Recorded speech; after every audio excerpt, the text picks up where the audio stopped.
नमस्कार मित्रांनो, तर स्वागत आहे तुमचं आपलं डेली ब्लॉग डे 88 मध्ये. तर मित्रांनो, आजचा विषय असा आहे की आज आपण जाणून घेणार आहोत की आपला गिरनार ट्रिपला जाण्यासाठीचा खर्च कसा होता, किती होता आणि काय सोयीस्कर मार्ग होता की ज्याच्याकडून आपल्याला गिरनार ट्रिप आपली सक्सेसफुल करता येईल आणि किती कमी खर्चांमध्ये ती सक्सेसफुल करता येईल. या सगळ्या गोष्टींवर आज आपण चर्चा करणार आहोत आणि मी तुम्हाला सांगणार आहे की किती कमी पैशामध्ये आणि कसं कसं कुठे कुठे राहिलं पाहिजे, कुठे फिरलं पाहिजे, कशा पद्धतीने गिरनार ट्रिप ही केली पाहिजे. तर येस, मग मित्रांनो, आज भेटूया आपण आपल्या ब्लॉगमध्ये. आज पहिला ब्लॉग आहे जो आपण इन्फॉर्मेटिव्ह बनवतोय, ज्याच्यातून आपण काहीतरी इन्फॉर्मेशन देतोय आणि आय होप हा ब्लॉग तुम्हाला सर्वांनाच जास्त आवडेल आणि तुमच्या पॉकेटलाही परवडेल. तर येस, मग आपण जाऊया आजच्या ब्लॉगकडे. तर मित्रांनो, भेटूया आज आपण आपल्या ब्लॉग. तर नमस्कार मित्रांनो, जसं की मी तुम्हाला सांगितलं की आज आपण बोलणार आहोत आपल्या गिरनार यात्रेबद्दल, जी कशी झाली, कुठे जावं लागेल पहिला, कुठे काय करणं गरजेचं आहे किंवा काय काय गोष्टी घेऊन गेल्या पाहिजे, कशा गोष्टी आहेत तिकडे, हॉटेल्स कसे, जेवण कसं, या सगळ्या गोष्टींवर आज आपण सविस्तर बोलणार आहे. खरं तर ही व्हिडिओ मला 2 दिवस आधीच बनवायची होती, पण काही कारणांमुळे मला ती बनवता नाही आली. तर ठीक आहे, काय प्रॉब्लेम नाही आहे. पण आज आपण या व्हिडिओमध्ये सगळं डिस्कस करणार आहे की कसा आपला प्रवास होता, कुठून कुठपर्यंत जायचं, कुठून काय, कुठे गेल्यावर जेवण भेटेल, कुठे गेल्यावर हॉटेल भेटतील, कुठे गेल्यावर आश्रम भेटेल, या सगळ्या गोष्टी मी तुम्हाला आज सांगणार आहे. आणि मित्रांनो, सगळ्यात महत्त्वाचं म्हणजे की पहिली गोष्ट तर एवढं लक्षात ठेवा की तुम्हाला किती दिवसाची सुट्टी आहे आणि तुम्ही ती कशी मॅनेज करताय. पहिलं तर तुम्ही या गोष्टीवर लक्ष द्या, कारण की जे जॉबला जातात त्यांना खूप कमी सुट्ट्या असतात आणि जे बेरोजगार आहेत त्यांना तो सुट्ट्या असतातच. त्यामुळे त्यांच्यासाठी तर हा प्लॅन एकदम सक्सेसफुल आहे, कारण की कमी पैशात जास्त दिवसाची ट्रिप आणि मजा मस्ती फुल एकदम एन्जॉय. तर अशा पद्धतीची ही ट्रिप आहे. तर चालू करूया मित्रांनो. सगळ्यात पहिला तर मी बोलेल की तुम्ही गिरनार यात्रा जर करत असाल तर गिरनारच्या बाजूलाच सोमनाथ मंदिर आहे. तिथून जवळपासच सोमनाथ मंदिर आहे, जे 12 ज्योतिर्लिंगापैकी एक आहे.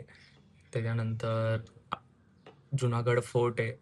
त्याच्यानंतर अशोक शिलालेख आहे आणि अशा 2-3 छोट्या-छोट्या गोष्टी आहेत, ज्या गिरनार पर्वताच्या आजूबाजूला आणि स्वतः गिरनार पर्वत आहे. तर मी तुम्हाला सजेस्ट करेल मित्रांनो, की तुम्ही गिरनार पर्वत सुरुवातीला चढण्याऐवजी तुम्ही पहिली सोमनाथ यात्रा करा. कारण की जेव्हा तुम्ही गिरनार उतरून खाली येता, त्याच्यानंतर जर तुम्ही सोमनाथला जायचा विचार करत असाल, तर तो करू नका. कारण की गिरनार चढताना काही नाही वाटत, पण उतरल्यानंतर जो त्रास होतो किंवा जे पेन होतं, हे तुम्हाला असं शब्दात सांगून कळणार नाहीये किंवा त्या चालण्यामुळे त्रास होतो. आणि सोमनाथ मंदिर एवढं छान आहे, एवढं छान आहे आजूबाजूचा परिसर, की तुम्हाला तो चालतच फिरायचा आहे. तिकडे ना गाडी आहे, ना काय ना काय. जो मंदिराचा पॅसेज आहे तो पण खूप मोठा आहे. तर मी सजेस्ट करेल, की पहिलं तुम्ही सोमनाथ मंदिर करा आणि मग तिकडून वाटलं तर गिरनारकडे या, जर गिरनार करायचं असेल तर. हां, तर मित्रांनो, सगळ्यात पहिले तर आपलं जे ट्रेनचं तिकीट आहे, ते ट्रेनचं तिकीट 2 ते 3 महिने आधीच बुक करा किंवा 1 महिन्याआधी तरी बुक करा. कारण की मुंबईवरून आपल्या बँड्रा टर्मिनसवरून मुंबई बँड्रा टर्मिनस ते वेरावळ अशी सौराष्ट्र एक्सप्रेस असते, जी आपल्याला वेरावळ स्टेशनला पोहोचवते आणि तिकडून वेरावळ स्टेशनपासून सोमनाथ मंदिरापर्यंत जाण्यासाठी रिक्षा, टॅक्सी अवेलेबल असतात. शेअरिंग रिक्षा ₹30 घेते पर पर्सन आणि ज्या पर्सनल टॅक्सीज आहेत किंवा पर्सनल रिक्षा आहेत, त्या ₹150-200 घेतात. जर पर्सनलने जायचं असेल, तर तुम्ही पर्सनलनेही जाऊ शकता. जर तुम्हाला ₹30 शेअरिंगने जायचं असेल, तर तुम्ही ₹30 शेअरिंगनेही जाऊ शकता. ती टॅक्सी किंवा रिक्षा आपल्याला सोडते सोमनाथ मंदिर ट्रस्टच्या रूमच्या ऑफिसच्या बाहेर, जिथे ट्रस्टचंच रूम्स अवेलेबल असतात. तुम्हाला ऑफिसमध्ये जावं लागेल, ऑफिसमध्ये रजिस्ट्रेशन करावं लागेल किंवा तुम्ही ऑनलाईनही बुक करू शकता. त्यांना ऑनलाईनही अवेलेबल आहेत. तर तुम्ही ऑनलाईन जाऊन, मी तर बोलेल ऑनलाईन बुकिंग करून ठेवा, जेणेकरून तुम्हाला तिकडे गेल्यावर जास्त वेळ वाया घालवता येणार नाही. तिकडे जाऊन पटकन चेक इन करून रूम तुमच्या ताब्यात येईल. तर ऑनलाईनही करू शकतात. तर रूमची प्राईस अशी आहे की ₹1,300 एसी रूम आहेत आणि विदाऊट एसी ₹1,000 रूम आहे. जर तुमच्यासोबत कोण लेडीज असतील किंवा तुम्ही उन्हाळ्यात जाणार असाल तर AC रूम बुक करा. आणि जर ACची एवढी गरज नसेल तर तुम्ही नॉन AC बुक करू शकता. पण रूम पण एकदम स्वच्छ, नीट आणि क्लीन असतात. पाण्याची सोय आहे तिकडे. तिकडेच परत जेवणाची सोय असते प्रत्येक बिल्डिंग्समध्ये. आणि रूम पण एकदम छान नीट अँड क्लीन आहे. तर हे झालं सोमनाथ मंदिराचं.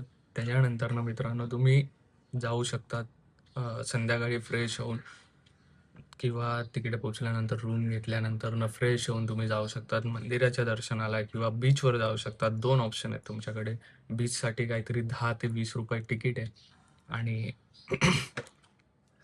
बीचसाठी काहीतरी 10 ते 20 रुपये तिकीट आहे आणि तिथूनच त्याच्या बाजूलाच मंदिर आहे. आणि मी तर बोलेल बीचचं काम सध्या चालू आहे. तर बीचला तुम्ही संध्याकाळचा जो म्हणजे 5 ते 6 नंतरचा जो वेळ असतो, तो वेळ तुम्ही बीचसाठी देऊ शकता. कारण ऊनही नसतं जास्त आणि शांत समुद्रावर तुम्हाला वेळ चांगल्या पद्धतीने घालवता येईल. सोमनाथ मंदिराची आरती असते, तर तुम्ही 5 ते 6 मध्ये जर बीचवर टाईम घालवलात, की 7 वाजता असंही बीच बंद होतं, सगळ्यांना तिकडून बाहेर काढलं जातं. तर 10 ते 20 रुपये तिकीट देऊन तुम्ही तिकडे जावा. 4 ते 5 किंवा 4 ते 6 मध्ये बीच एन्जॉय करा आणि त्याच्यानंतर मंदिराकडे या. कारण की 7 वाजताची जी आरती असते ती खूप बघण्यासारखी आणि मस्त असते. प्रसन्न वातावरणात असते. त्याच्यामुळे खूप भारी वाटतं. तर तिकडून सोमनाथ मंदिराला जावा. तिथे आतमध्ये तुम्हाला फोन घेऊन जाता येणार नाही, वॉलेट घेऊन जाता येणार नाही, चावी, की कुठल्याही प्रकारचं काहीच घेऊन जाता येणार नाही. फक्त पैसे, तुम्ही आणि तुमचे नेकपिन वगैरे जे काय असेल ते. कुठली पर्स नाही, बॅग नाही, काही नाही, काही नाही. तिकडेच मंदिराचे मोफत असे सेवाभावात काम करणारे लॉकर्स आहेत, जिकडे तुम्हाला ह्या सगळ्या गोष्टी जमा कराव्या लागतील आणि तिथून पुढे तुम्हाला मग विदाऊट फोन किंवा विदाऊट वेपन किंवा जे काही तुमचं असेल ते त्या गोष्टी तुम्हाला घेऊन पुढे जावं लागेल.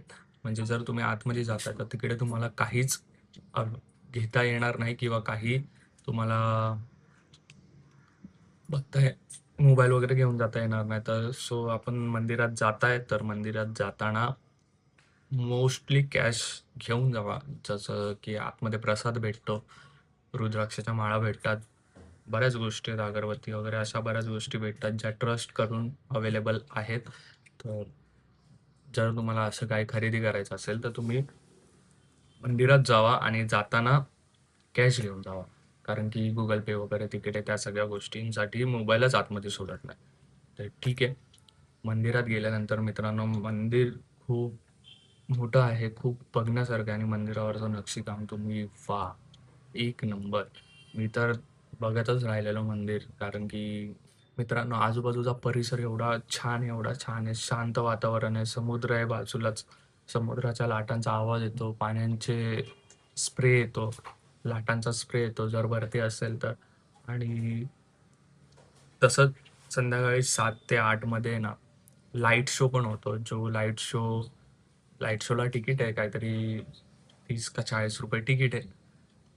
तर मी गेलेलो त्या दिवशी लाईट शो बंद होता, त्याच्यामुळे मला त्या तिकिटाबद्दल माहीत नाही. तर अशा प्रकारे सोमनाथ मंदिर तुमचं एका दिवसात पूर्ण मंदिर कव्हर होतं. तर 10:30-11च्या दरम्यान ट्रेन पोहोचते.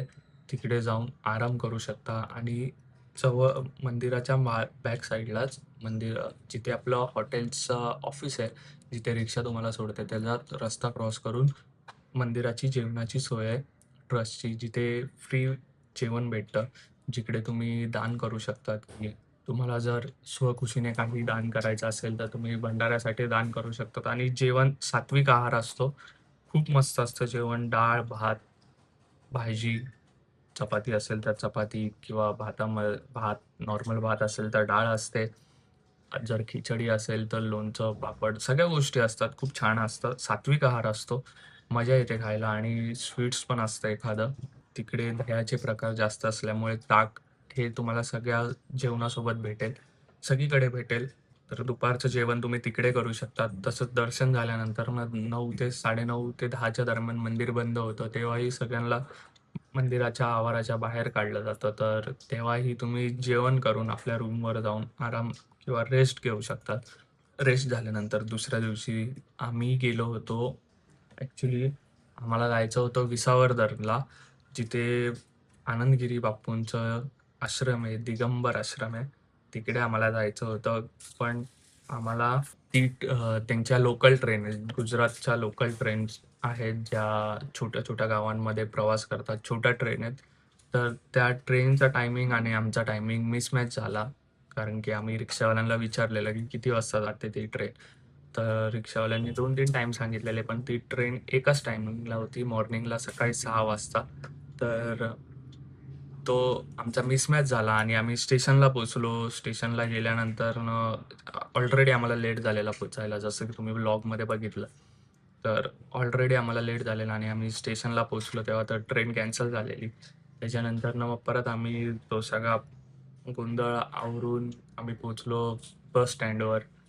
तर बस स्टँड पण तिकडून जवळच आहे रेल्वे स्टेशनपासून हार्डली 1 किलोमीटरवर आहे. पण आम्ही रिक्षाने गेलो कारण की आम्हाला लवकर बस भेटावी किंवा काय.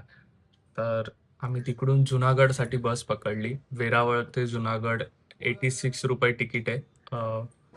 म्हणजे एकाचं तिकीट आहे 43 किंवा 45 असं काहीतरी तिकीट आहे, जे तुम्हाला वेरावळ ते जुनागड हा प्रवास करवतं आणि सोमनाथ किंवा वेरावळ ते जुनागड या कंटिन्यू बस आहेत, ज्याच्यामुळे तुम्हाला वेट करावा लागणार नाही आणि गर्दी नसते जास्त. तर तुम्ही लोकल बसने सुद्धा प्रवास करू शकतात. आपल्या एस-टी महामंडळासारखं काही नाही आहे तिकडे. तर करू शकता तुम्ही प्रवास. सोयीस्कर प्रवास आहे. पण जर तुम्हाला अजून सोयीस्कर किंवा सेफली किंवा नेचर जर अनुभवायचं आहे, तर तुम्हाला ती 6 वाजताची सोमनाथ ते वेरावळ अशी ट्रेन आहे, जी तुम्हाला तेवढ्या लवकर स्टेशनला जाऊन ती पकडावी लागेल. कारण की ती जास्त ट्रेन नसते, अवेलेबल नसते. ती कधीही त्यांच्या टायमिंगनुसार असते, तर आम्हाला ती भेटली नाही. जर मोर वगैरे अशा नैसर्गिक गोष्टी जर तुम्हाला गावागावातून जाते ती ट्रेन, छोट्या गावातून जाते, त्याच्यामुळे ते नेचर किंवा त्या सगळ्या गोष्टी तुम्हाला बघायला भेटतील त्या ट्रेनमधून. जर तुम्ही बाय रोड जाताय तर बाय रोडमध्ये 2-3 गावं लागतात आणि हायवेवरून ती बस जाते. तर मी रेफर करेल की जर तुम्ही जाताय तर थोडेसे लवकर उठायचे कष्ट घ्या आणि ट्रेनने जावा, तर तुम्हालाही मजा येईल. पण ती जुनागडला न जाता विसावदरला ती ट्रेन जाते. आम्हाला जायचं होतं विसावदरला. पण मी तुम्हाला सांगेल मित्रांनो, जर तुम्ही सोमनाथवरून निघताय, सोमनाथ मंदिर जर करून निघताय, तर तुम्ही सोमनाथ मंदिर झाल्यानंतरनं जुनागडला जावा. जुनागडपासून गिरनारला जावा, गिरनार करा आणि गिरनार झाल्यानंतरनं मग आनंदगिरी बापूच्या दिगंबर आश्रमला जावा. तर मी सजेस्ट करेल की जेव्हा सोमनाथ मंदिर कराल त्याच्यानंतरनं तुम्ही गिरनार करा, जेणेकरून तुमची एनर्जी पण राहील वर चढण्यासाठी आणि खाली उतरल्यानंतरनं तुम्हाला बोलतात ना की रेस्ट घेण्यासाठी तुम्हाला एक हक्काची जागा पण भेटून जाईल आणि ते आनंदगिरी बापू आहेतच, जे त्यांच्या त्यांच्या वाणीने, कोमल अशा वाणीने ते आपल्याला उपदेश देत असतात, चांगल्या गोष्टी सांगत असतात. ते महंत आहे. त्यांनी बऱ्याच सिद्धी आहेत त्यांना. तर अशा सिद्ध पुरुषाच्या सानिध्यात जर आपल्याला जर राहायला भेटतंय, आराम करायला भेटतोय, शांतपणे आपल्या गोष्टी त्यांच्याशी शेअर करता येतात. ते बोलतात, सर्वांशी बोलतात. सगळ्या गोष्टी ते एकदम फ्रेंडली आहेत आणि म्हणजे मी माझा पर्सनली अनुभव सांगेल त्यांच्याबद्दल, तर मला खूप भारी वाटलं त्यांना भेटून किंवा नवीन एक्सपिरियन्स करून, त्यांच्यासोबत बोलून, त्यांच्या सानिध्यात राहून माझ्या बऱ्याच बरेच जे लाईफचे जे प्रश्न होते ते क्लिअर झाले. अशा सगळ्या गोष्टी आहेत. जर मी सजेस्ट करेल, की तुम्ही पहिलं गिरनार करा, सोमनाथ करा, त्याच्यानंतरनं गिरनार करा आणि त्याच्यानंतरनं मग रेस्ट घेण्यासाठी आनंदगिरी बापूच्या दिगंबर आश्रमला जाऊन पहिलं तर तुम्ही सोमनाथला जुनागडला पोचाल. किमान 1.5 ते 2 तासाचं ते रनिंग आहे बाय बस आणि ट्रेनने 1 ते 1.5 तासाचं आहे, कारण की ट्रेन फिरत फिरत गावातून जाते. तर जुनागडला पोहोचल्यानंतरनं ₹150 पर्सनल टॅक्सी आहे, जी तुम्हाला घेऊन जाते. पर्सनल रिक्षा आहे, टॅक्सी नाही आहे, रिक्षा आहे, जी तुम्हाला घेऊन जाते गिरनार पर्वताच्या पायथ्याशी. तर मित्रांनो, ₹150 हा तिकडचा फिक्स रेट आहे. तिथे तुम्ही काही करू शकत नाही. जर एखाद दुसरी शेअरिंग रिक्षा भेटली तुम्हाला, तर ती ₹30 ₹50 घेते. पण मी तर बोलेल पर्सनलनेच जावा, कारण की शेअरिंग रिक्षा भेटणं खूप अवघड आहे. ₹150 ची पर्सनल रिक्षा करा आणि त्याच्यातूनच जावा. आणि दुसरी गोष्ट म्हणजे अशी, की गिरनारला जर तुम्हाला जायचं म्हणजे गिरनारच्या पायथ्याशी गेलात, की भवनाथ मंदिराच्या बॅक साईडला निरंजन आखाडा आहे, जिथून रोपवे चालू होतो. रोपवेला जायला एक लेफ्टला रस्ता जातो आणि राईटला सरळ पायऱ्यांकडे रस्ता जातो. त्या रस्त्यालाच निरंजन आखाडा आहे. त्या निरंजन आखाड्यामध्ये जावा. तिकडे तुम्हाला स्वस्तात रूम भेटेल. आश्रम आहे ते. तिकडे तुम्हाला काहीतरी पा ₹250 पर डे, पर हेड ₹250 एक रात्रीचे तुम्हाला पे करावे लागतील. तर तुम्ही तिकडे जावा, तिकडे रूम घ्या आणि रूमवर आराम 2 दिवस तरी रूम घ्या. कारण की तुम्ही ज्या दिवशी पोहोचणार त्या दिवशी लगेच गिरनार चढायला सुरुवात करू नका. रात्रीचं चढू नका, कारण की रात्री हल्ली तरी खूप रिस्क वाढली आहे. तर स्वतःची सेफ्टी पण बघा, स्वतःची काळजी पण घ्या. तर तिकडे ₹250 रूम आहे. तिकडे ₹250त रूम घ्या आणि भवनात त्या दिवशी थोडासा रेस्ट घेऊन किंवा थोडंसं आराम करून दुसऱ्या दिवशी गिरनार पर्वत चढायची तयारी करा आणि प्लॅन पण तसाच करा, जेणेकरून तुमचा प्लॅन हा सक्सेसफुल होईल किंवा तुम्हाला म्हणजे असं थकवा किंवा जास्त काही होणार नाही. तर मित्रांनो, तुम्ही जर दुपारच्या वेळेस पोचताय 3च्या अगोदर किंवा 2च्या आधी जर तिकडे आश्रमात पोचतायत, आश्रमात रूम घेऊन जर स्टे करताय, तर तुम्हाला 3 वाजायच्या आतमध्ये तिकडे गोरक्षनाथ आश्रम म्हणून जागा आहे, जिथे खूप मोठ्या प्रमाणावर भंडारा असतो. दिवसा असतो, संध्याकाळी असतो. तर तुम्हाला तिकडे जेवण भेटेल. आपलं जे आश्रम आहे त्याच्या मागेच गोरक्षनाथ आश्रम आहे, जिथे अन्नदान केलं जातं आणि तिकडचं जेवण खूप भारी असतं, खूप भारी असतं. तर तुमचे पैसे तिकडेही वाचतील. तुम्ही महाप्रसादाचा लाभ घेऊ शकता आणि मेन म्हणजे असं आहे, की तिकडे खूप स्ट्रिक्ट आहे. तिकडे शांतपणे जेवावं लागतं, मोबाईल न यूज करता जेवावं लागतं. जे जे नियम तुम्हाला तिकडे गेल्यावर समजतीलच, ते लोकं सांगतातच सगळ्यांना. तो कुणाशी न बोलता जेवावं लागतं. ताटात जेवढं काही घेऊ ते सगळ्या गोष्टी संपवाव्या लागतात, जे माझ्याकडून झालं नाही. ठीक आहे. तर तिकडे तुम्ही जेवू शकता 3 वाजायच्या आतमध्ये. 3 वाजता ते बंद होतं. त्याच्यानंतरनं चालू होतं संध्याकाळी 7, 7:30, 8ला चालू होतं आणि 9 ते 10च्या मध्ये ते बंद होतं. तर तुम्ही जर या टायमिंगच्या अगोदर जर तिकडे पोहोचलात, तर तुम्हाला जेवणही भेटेल. मस्तपैकी तुम्हाला एक शिस्तबद्ध भंडारा पण बघायला भेटेल आणि तुम्हाला जर तिकडे काही दान करायचं असेल, तर तुम्ही तिकडे दानही करू शकतात. अन्नदान ज्याला म्हणतो आपण, गहू देऊ शकतात. काही काही म्हणजे पैशाच्या स्वरूपात, वस्तूच्या स्वरूपात, काही तुम्हाला जे सोयीस्कर असेल ते तुम्ही करू शकता. रात्री आराम करून सकाळी लवकर उठून 6 ते 7च्या दरम्यान तुम्ही गिरनार पर्वत चढायला सुरुवात करा. खाली रजिस्ट्रेशन करावं लागतं. वेबसाईटवर रजिस्ट्रेशन करा, करा. गिरनार पर्वत चढायला सुरुवात करा आणि जे तुमच्या आजूबाजूला लोकं आहेत, त्यांची काळजी घ्या. आजूबाजूचं वातावरण अनुभवा. गिरनार पर्वत चढा. गिरनार पर्वत तुम्हाला किती वेळ लागतो आता ते तुमच्यावर डिपेंड करतं. मध्ये आधी काही खाऊ नका, पाण्याची बॉटल घेऊ नका, कारण की नंतर पुढे जसं जाल तसं तुम्हाला स्वतःचं वजन वाटेल किंवा स्वतःचं वजन जास्त वाटेल आणि त्या वस्तू तुम्हाला सांभाळण्यात खूप डिफिकल्ट जातील. बॅग घेऊन जाऊ नका. सर्व बॅग्स वगैरे जे काय आहे, त्या तुमच्या रूमवरच ठेवा आणि जेवढ्या आवश्यक गोष्टी आहेत त्याच तुम्ही आपल्यासोबत ठेवा. जसं की फोन किंवा काठी पण तुम्हाला खालीच भेटते, जिचं ₹20 भाडं असतं आणि ₹30 डिपॉझिट असतं, जे तुम्ही रिटर्न त्यांना जर खाली आल्यावर काठी दिली तर ते ₹30 तुम्हाला परत देतात. अशा सगळ्या गोष्टी असतात. तर मी तर सजेस्ट करेल बॅग वगैरे, पॉवर बँक ह्या त्या या सगळ्या गोष्टी रूमवर ठेवा आणि फक्त फोन घेऊन, थोडेसे कॅश घेऊन तुम्ही वरती चढायला सुरुवात करा. आणि रस्त्यात बरीच दुकानं आहेत, खाण्यासाठी दुकानं आहेत. लिंबू सरबत भेटतो.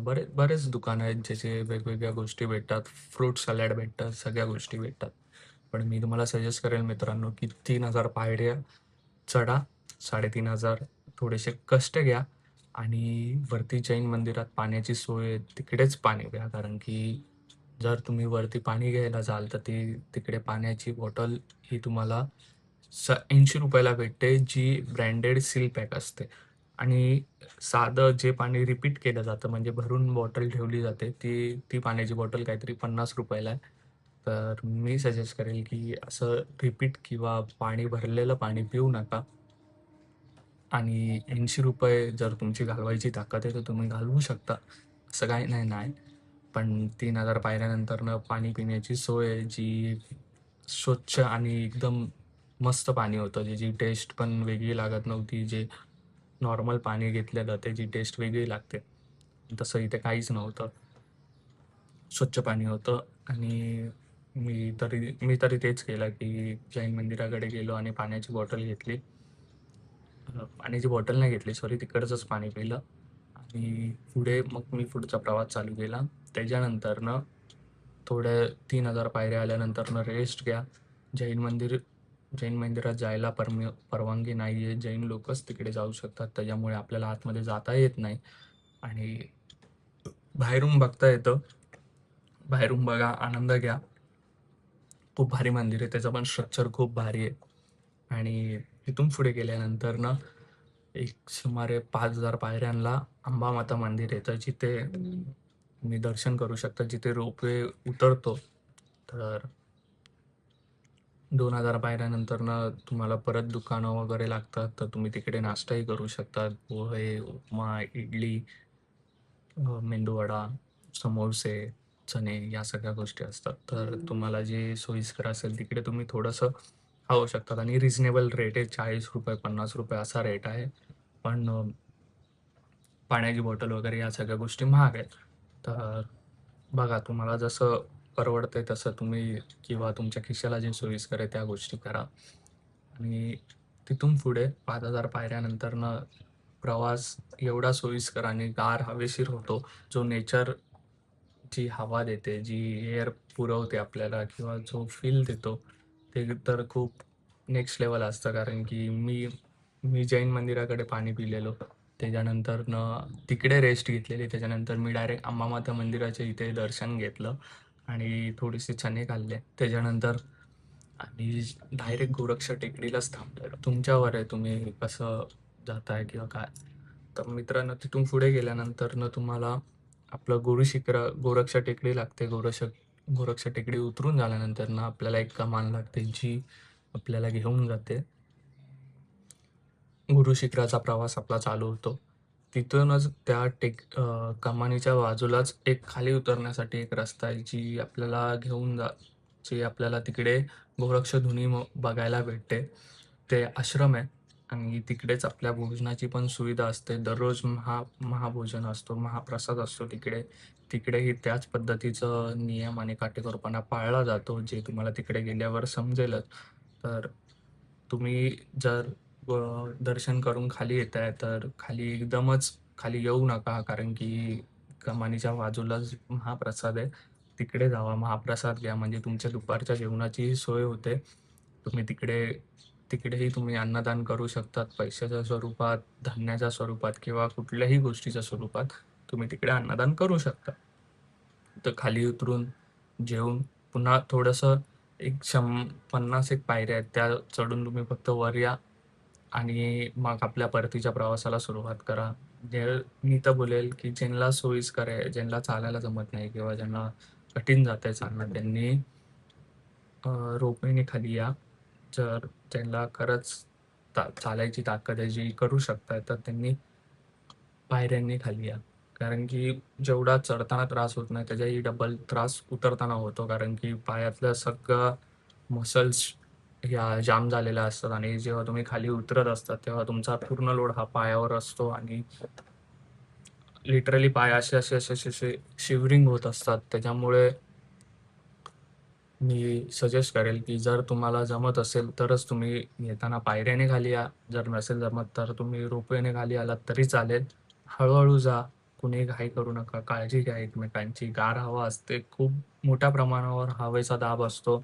हवेने आपला बॅलन्स इकडे तिकडे होतो. काठी सोबत ठेवा जेणेकरून काठीच्या आधारावर तुम्हाला चढता येईल. तीच काठी परत रिटर्नही आणा जेणेकरून तुम्ही भरलेलं डिपॉझिटही तुम्हाला परत करता येईल, परत भेटेल. तर अशा सगळ्या गोष्टी आहेत आणि जेव्हा तुम्ही खाली याल तेव्हा अ, किमान मला तरी वेळ लागलेला. आम्ही ती 4 तासामध्ये वरती होतो. 4 तासामध्ये. 4 तास आम्ही 7 वाजता चालू केलेलं आणि 11 वाजता 10:30-11 वाजता आम्ही गुरुशिखरावर होतो. गुरुशिखरावर बसून मस्त व्ह्यूचा आनंद घेतला. आम्ही 1-1.5 तास तिकडे बसलो, टाईमपास केला कारण गर्दी नव्हती जास्त त्याच्यामुळे. मग परत खाली आलो, जेवलो आणि जेवून आम्ही 2:30 वाजता बरोबर आमच्या रूमवर होतो. तर मी तुम्हाला हेच सांगेल, की जेवढ्या लवकर तुम्हाला चढून खाली येता येईल, तेवढ्या लवकर तुम्ही खाली या. कारण की आम्ही त्या रात्री तिकडेच आराम केला. रात्री 8 वाजता उठून आम्ही जेवायला गेलो. जेवलो, गोरक्षनाथ आश्रममध्ये जेवलो, तिकडून परत आलो. परत आम्ही रात्री थोडासा आराम केला. बाजूलाच तुम्हाला त्या निरंजन आखाडाच्या बाजूलाच एक छोटंसं डॉक्टरचं क्लिनिक आहे, जे तुम्हाला तिकडे अवेलेबल अशा गोळ्या भेटतील किंवा मेडिसिन भेटतील. वरती चढताना निकॅप घ्या.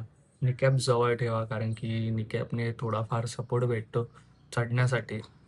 जेव्हा तुम्हाला वाटेल की तुमचे पाय दुखायला लागलेत किंवा गुडघे साथ सोडतायत, तेव्हा निकॅप तुम्ही घालू शकता. त्याच्यानंतरनं बराच बराच वेळ हे 2 ते 3 दिवस तरी किमान 4 दिवस तरी तुमचे पाय हे खूप जाम होतात. पोटऱ्या ज्या आहेत पायाच्या ते गोळे चढलेले असतात, खूप दुखतात. माझा पर्सनल एक्सपिरियन्स सांगतो. तर काळजी घ्या आणि या. त्याच्यानंतरनं दुसऱ्या दिवशी तुम्ही अ, गिरनारवरून रिक्षा करा, जी ₹150 घेईल. परत तुम्हाला जुनागड स्टेशनला किंवा जुनागड बस स्टँडला सोडेल. जुनागड बस स्टँडवरून तुम्ही आपल्या विसावर्धनसाठी बस आहेत, सारख्या बस आहेत किंवा तिकडून शेअरिंग टॅक्सी पण आहेत, ज्या तुम्हाला ₹50 मध्ये विसावर्धनला सोडतील. विसावर्धनला जाताना मित्रांनो खूप वनविभागाचा एक असा छोटासा एरिया लागतो, जिथे मोर, हरण अशा सगळ्या गोष्टी जर तुम्हाला जर तिकडे त्या असतील, तर तुम्हाला बघायला भेटतील. कारण की मी बघितलं, खूप सारे मोर होते, हरणांचे कळप होते. मला ते गाडीतून जाताना दिसले. तर ₹50 ही शेअरिंग टॅक्सी घेते आणि जुनागड ते विसावर्धन काहीतरी ₹40 का ₹42 तिकीट आहे पर पर्सन बसचं. तर तुम्ही बसने जाऊ शकतात. जर बस अवेलेबल असेल, बस तिकडे असेल लागलेली तर. आणि तिकडे विसावर्धनला गेल्यानंतर ना तुम्ही मी डिस्क्रिप्शनमध्ये एक नंबर देईल. त्या नंबरशी कॉन्टॅक्ट करून तुम्ही रिक्षा किंवा तिकडे विसावर्धनला उतरल्यानंतर ना रिक्षा करून तुम्ही जाऊ शकतात आपल्या दिगंबर आश्रमला. तुम्ही दिगंबर आश्रम बोलल्यावर कोणीही तुम्हाला तिकडे आनंदगिरी बापूच्या आश्रमावर कुठलीही रिक्षा तुम्हाला सोडायला तयार होईल. ती ₹150 घेते. ती 5 ते 6 किलोमीटरचं ते अंतर आहे. आणि आश्रमावर गेल्यानंतर तुम्हाला तिकडे अशोकभाई, केतनभाई भेटतील, जे तुम्हाला व्यवस्थित मार्गदर्शन करतील, की कसं तिकडे राहायचं आहे किंवा मी अशोकभाई आणि केतनभाईचा नंबर तुम्हाला डिस्क्रिप्शनमध्ये देईलच. तर तुम्ही त्यांना कॉन्टॅक्ट करू शकतात आणि तिकडे जाऊ शकता. तर तिकडे तुम्हाला जेव्हा तुम्ही गिरनार पर्वत चढून याल, सोमनाथ फिरून याल आणि तिकडे रेस्टसाठी जाल, तर तुम्हाला तिकडे ते सगळ्या गोष्टी सांगतील आश्रमात. काही कुठल्याही गोष्टीला पे करावं लागत नाही. तिकडे तुम्ही आनंदाने राहू शकतात, आराम करू शकतात, बिनधास्त खाऊ शकता. फक्त एवढंच आहे, की आश्रममध्ये गेल्यावर तिकडे सेवा करावी लागते. तुम्हाला जर जेवण बनवता येत असेल किंवा काय, तर तुम्ही भाज्या कटिंग करून देऊ शकता. जसं की तुम्ही माझ्या ब्लॉगमध्ये बघितलंच आहे, की जशी आपल्याला हेल्प होते तसं तुम्ही करू शकता. स्वतःची ताटं स्वतः धुवावी लागतात, कपडे धुवावे लागतात. जर तुम्हाला कपडे धुवायचे असतील तर तुम्ही तशा गोष्टी विसावर्धनमधूनच घेऊन जा. कारण की आश्रमाच्या आजूबाजूला पूर्ण परिसर हा जंगल असल्यामुळे तिकडे तुम्हाला काहीही भेटणार नाहीये. तर विसावर्धनमधूनच तुम्ही कपडे धुण्याचा साबण, ब्रश या सगळ्या गोष्टी घेऊन जावा, ज्या तुम्हाला गरजेच्या आहेत. तिथून आश्रमावर गेल्यावर 2 दिवस तरी किमान सगळ्यांनी आरामशीर राहा, आराम करा. मेडिसिन ज्या तुम्ही घेतल्यात त्या फॉलो करा. तिकडे तिकडे पण तुम्ही अन्नदान करू शकतात किंवा देणगीच्या रूपात तुम्ही तिकडे दान करू शकतात. तिकडे आनंदगिरी बापू आहेतच, जे आपल्या संतवाणीने उपदेश देत असतात. कसं जगलं पाहिजे, कसं माणसाने माणसासोबत वागलं पाहिजे, अशा सगळ्या गोष्टी तुम्ही करू शकता. जर तुमच्याकडे वेळ असेल तर, जर तुम्हाला आराम हवा असेल तर. कारण या सगळ्या धावत्या गोंधळाच्या बाहेर ती जागा आहे, ते आश्रम आहे, जिकडे पवित्र आणि शांतता या दोन्ही गोष्टींचा एकत्र मेळ होतो. ते तुम्ही तिकडे गेल्यावरच अनुभवू शकता. जर आश्रमामध्ये गेल्यावर तुम्हाला जर भिक्षा मागायची असेल किंवा तुम्हाला जर तोही अनुभव घ्यायचा असेल, तर तिकडे रोज आश्रमातली काही लोकं जे तुम्हाला अशोकभाई किंवा केतनभाई दोघंही व्यवस्थितरित्या सांगू शकतील. तुम्ही तिकडे गेल्यावर त्यांना कॉन्टॅक्ट करा. ते तुमची राहण्याची आणि खाण्याची सोय दोन्ही गोष्टी करतील. तर ते तुम्हाला सांगतील. तर रोज तिकडे झोळी फिरवली जाते गावागावात, आजूबाजूच्या गावांमध्ये. तर जर तुम्हाला तो एक्सपिरियन्स घ्यायचा असेल, तर तुम्ही लवकर सकाळी 5 वाजता उठून त्याही गोष्टी करू शकतात. आणि तिकडून आल्यानंतर जेवणासाठी तुम्हाला थोडीफार मदत करावी लागेल. थोडंफार भाज्या चिराव्या लागतील किंवा थोडीफार मदत जी काय असेल ती थोडीफार मदत तुम्हाला करावी लागेल. आश्रमाची जी काय सेवा आहे ती करावी लागेल आणि तिथे तुम्हाला जेवण वगैरे सगळ्या गोष्टी अवेलेबल होऊन जातील. जे तुम्हाला केतनभाई आणि अशोकभाई व्यवस्थितरित्या समजावतील. मी डिस्क्रिप्शनमध्ये त्यांचा नंबर देईन. जर कोणाला जायचं असेल तर त्यांनी बिनधास्त जावा. तिथून परत येताना केतनभाई तुम्हाला रिक्षा अवेलेबल करून देतील. जी रिक्षा पुन्हा ₹150 घेईल आणि तुम्हाला विसावदरला बस स्टँडला सोडेल. विसावर्धन बस स्टँडवरून तुम्हाला जुनागडसाठी सतत बस चालू आहे. त्याचे पण तिकीट 42 पर पर्सन आहे. 42-45 असं तिकीट आहे. जे तुम्हाला पर पर्सन आहे. तुम्हाला परत जुनागडला आल्यानंतर 2 ते 3 ट्रेन आहेत. जुनागड ते पुणे अशी ट्रेन आहे. जुनागड ते बँड्रा अशी ट्रेन आहे. जो काही तुमचा ट्रेनचा अवेलेबल टायमिंग असेल, त्या ट्रेनने तुम्ही या आणि ती ट्रेन पकडा आणि त्या ट्रेनने परत आपली मुंबईला येऊ शकता. तर टोटल तुम्हाला मी सांगेल मित्रांनो, तर टोटल मित्रांनो तुमचा 6 ते 6 ते 7 दिवसांचा हा प्रवास आहे. तर तुम्ही तुमच्या पद्धतीने मॅनेज करून 6 ते 7 दिवस जाऊ शकता. जसं की मी तुम्हाला सांगितलं सोयीस्कर काय आहे, कुठे गेलं पाहिजे पहिलं आणि कशा पद्धतीने ते त्या सगळ्या गोष्टी झाल्या पाहिजेल, अशा सगळ्या गोष्टी मी तुम्हाला आता सांगितल्या आहेत. तर मित्रांनो 6 ते 7 दिवसामध्ये टोटल खर्च हा टोटल खर्च येतो सगळं रूम, जेवण वगैरे सगळ्या गोष्टी करून हा खर्च येतो तुमचा ₹2,500. 2,500 ते ₹3,000 खर्च येतो, जो तुम्हाला पूर्ण संपूर्ण गोष्टी दाखवतो, सगळ्या गोष्टी करायला लावतं. 2,500-3,000 मध्ये तुमची पूर्ण 7 दिवसाची गिरनार यात्रा होते. जर तुम्ही तिकीट जर महाग काढताय ट्रेनचे, तर ते तुमच्यावर डिपेंड आहे, की तुम्हाला कसं हवं आहे. तुमच्यावर डिपेंड आहे, की तुम्ही कशा पद्धतीने राहतायत.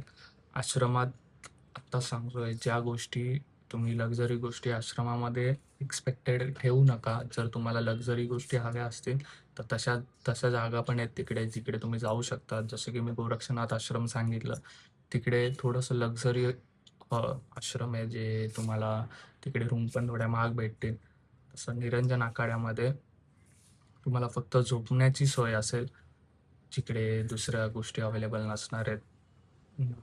बाथरूमची पण सोय थोडीशी बाहेर आहे.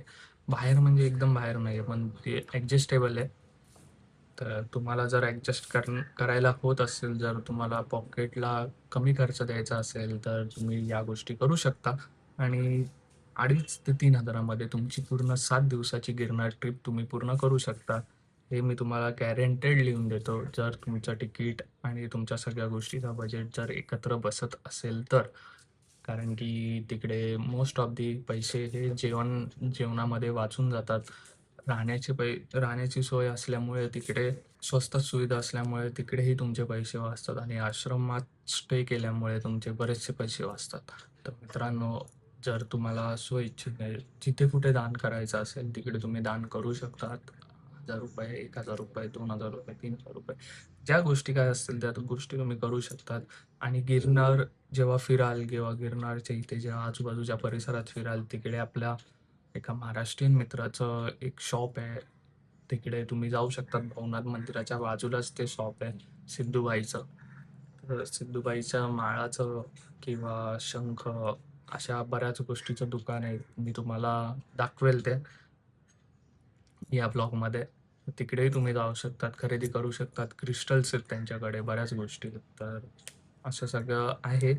तर तुम्ही 3,000 मध्ये तुमची गिरनार पूर्ण ट्रिप करू शकता. जर मी ज्या पद्धतीने सांगितलं त्या पद्धतीने जर तुम्ही फॉलो केलं असेल तर.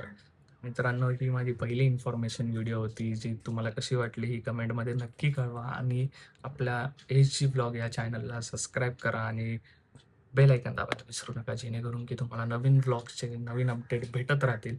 तर येस मित्रांनो, भेटूया आपण आपल्या नेक्स्ट ब्लॉगमध्ये. आजचा ब्लॉग हा इथेच संपूया आणि भेटूया उद्याच्या ब्लॉगमध्ये. Bye bye.